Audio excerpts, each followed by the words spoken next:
زندگی کے کچھ سفر منزل کے لیے نہیں، یادوں کے لیے ہوتے ہیں۔ اس رات ہم نے لاہور کو خاموشی سے الوداع کہا، ایک نیا سفر شروع کرنے کے لیے۔ مانسرے تک کا سفر بس میں طے ہوا، پھر بائک پر نکل پڑے نران کی ٹھنڈی ہواؤں کی طرف۔ لاہور کی گرمی سے نکل کر جب نران کے ٹھنڈے لہراتے جھونکوں نے ہمیں چھوا تو لگا ہم کسی اور ہی دنیا میں آ گئے ہیں۔ جھیل سیف الملوک کے کنارے ملکہ پربت کے سائے تلے ہر سانس میں خوبصورتی تھی اور ہر لمحہ ایک نئی کہانی سناتا تھا۔ جہاں لوگ بابو سر ٹوپ تک رک جاتے ہیں، وہاں سے ہماری اصلی کہانی شروع ہوتی ہے۔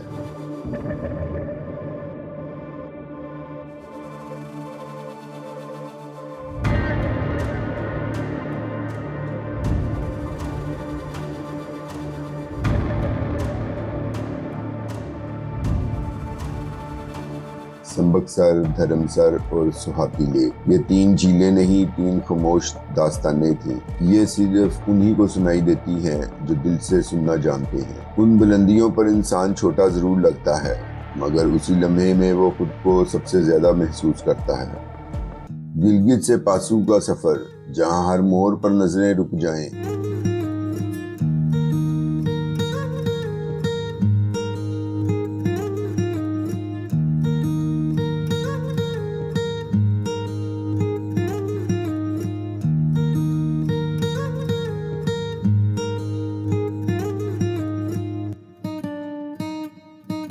3 دن کا کیمپنگ ایڈونچر، پاسو پونز کے نیچے، وہ لمحہ جو تصویر سے زیادہ محسوس ہونے والا تھا۔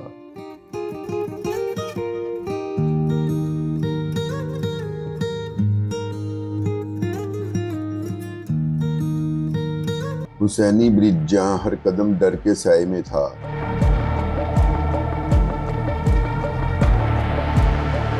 بورتھ لیک، جہاں سکون بولتا ہے۔ اور شمشال، جہاں راستہ ختم ہوتا ہے لیکن جذبہ شروع ہوتا ہے۔ شمشال کا راستہ، جہاں ہر پتھر کے پیچھے موت چھپی ہوتی ہے۔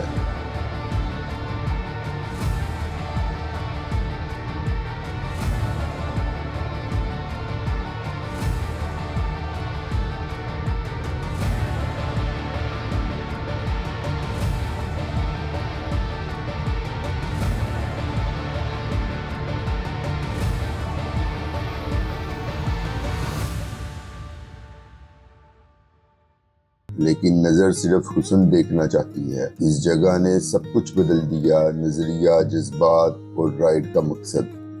سوس سے لے کر کنجراب پاس تک کا سفر وہ راستہ نہیں، ایک جذبہ تھا، جہاں پاکستان اور چائنا صرف سرحدیں نہیں، آسمان اور زمین بھی ایک دوسرے سے ملتے ہیں۔ وہاں صرف برف نہیں تھی، ہوا تھی، خاموشی تھی، اور ان تینوں نے مل کر ایک ایسی دعا بنائی جو صرف وہاں جا کر ہی محسوس ہوتی ہے۔ ہم وہاں تھے، بالکل بارڈر پر، لیکن دل آزاد تھا، خوابوں کی طرح۔ راستہ آسان نہیں تھا، پتھر بھرے راستے، خاموش پہاڑیاں، اور ہر موڑ پر ایک نئی کسوٹی۔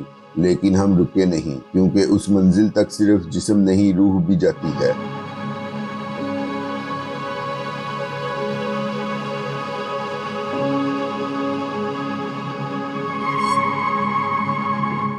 اور جب بابا گونڈی کے دربار میں پہنچے تو لگا وقت رک گیا ہو۔ نہ کوئی آواز، نہ شکوہ، صرف ایک گہری سانس اور روح کا سکون۔ یہ صرف سفر نہیں تھا، یہ ایک تلاش تھی اپنے اندر کی۔ سفر صرف منزلوں کا نہیں ہوتا، کبھی کبھی اندھیروں کا بھی ہوتا ہے۔ سناٹے میں جب پہاڑوں کے درمیان ٹائر نے ساتھ چھوڑ دیا تو اندھیرا صرف رات کا نہیں تھا، ایک لمحہ تھا، امتحان کا، مگر حوصلہ تھا اور یقین تھا کہ صبح ضرور ہوگی۔ اگلے دن ہم مسگر نکلے، راستہ سنسان تھا لیکن ہر موڑ پہ کچھ کہتا تھا۔ کیڈی فورٹ تک پہنچے، یہ وہ جگہ تھی جہاں کبھی شہرہ ریشم گزرا کرتی تھی۔ آج بھی وہاں چائنا اور افغانستان کا سایہ محسوس ہوتا ہے، اور ہوا میں ایک پرانی تہذیب کی خوشبو ہے۔ اگلی منزل تھی ہوپر گلیشیئر، جہاں سفید برف، نیلا آسمان اور نیچے بہنے والا دریا سب مل کر کہہ رہے تھے تم سچ میں پاکستان دیکھ رہے ہو۔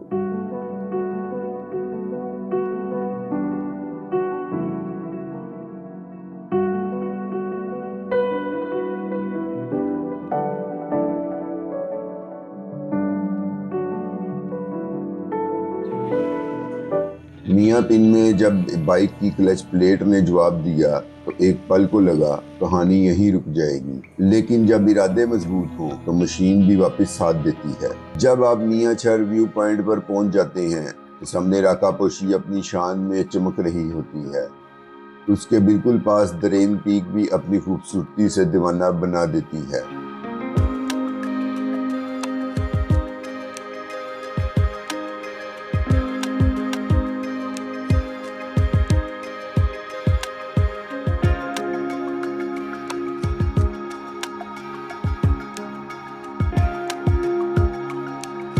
یہ وہ لمحہ ہوتا ہے جب آپ ویڈیو بنانا بھول جاتے ہیں اور بس آنکھوں سے دیکھنا چاہتے ہیں۔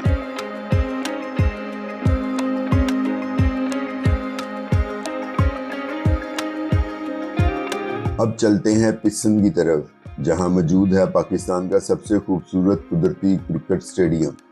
جی ہاں، ایک سٹیڈیم جو کسی انجینئر نے نہیں، خود فطرت نے ڈیزائن کیا ہے۔ یہاں کھیلنا تو دور، بس کھڑے ہو کر نظر گھمانا ہی کافی ہے دل جیتنے کے لیے۔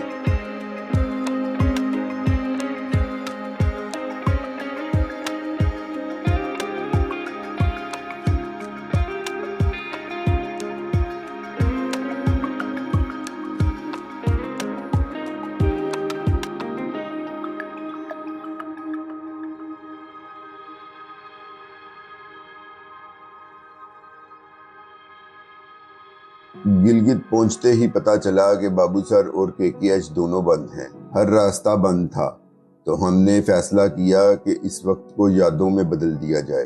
ایکسپلور کیے گلگت کے قدیم راز، بدھا دی یشنی اور کارگا کے وہ پتھر جو ہزاروں سالوں سے خاموش کہانیاں سنا رہے ہیں۔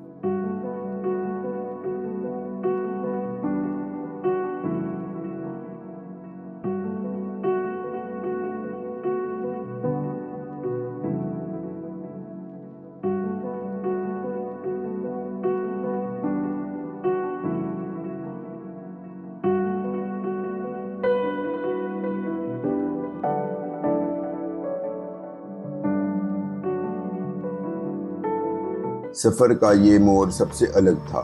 چلاس چھوڑ کر ہم نے ایک راستہ چنا جس کا نام بھی لوگ نہیں جانتے، بڈوگا ٹوپ۔ راستہ بہت سخت تھا، پتھر، چڑھائیاں، خاموشی اور صرف اندھیرا۔ رات ہم نے ایک پرانی مسجد میں گزاری، بکر والوں کے ساتھ۔ نہ روشنی، نہ نیٹ ورک، صرف ٹھنڈی ہوا اور چاندنی میں دریا کا شور۔ لیکن جب صبح ہوئی تو سمجھ آیا کہ ہم جہاں تھے وہ زمین کا ٹکڑا نہیں، جنت کا ایک حصہ تھا، بڈوگا ٹوپ، جہاں پہاڑوں نے آسمان سے بات کی اور ہم نے خود سے۔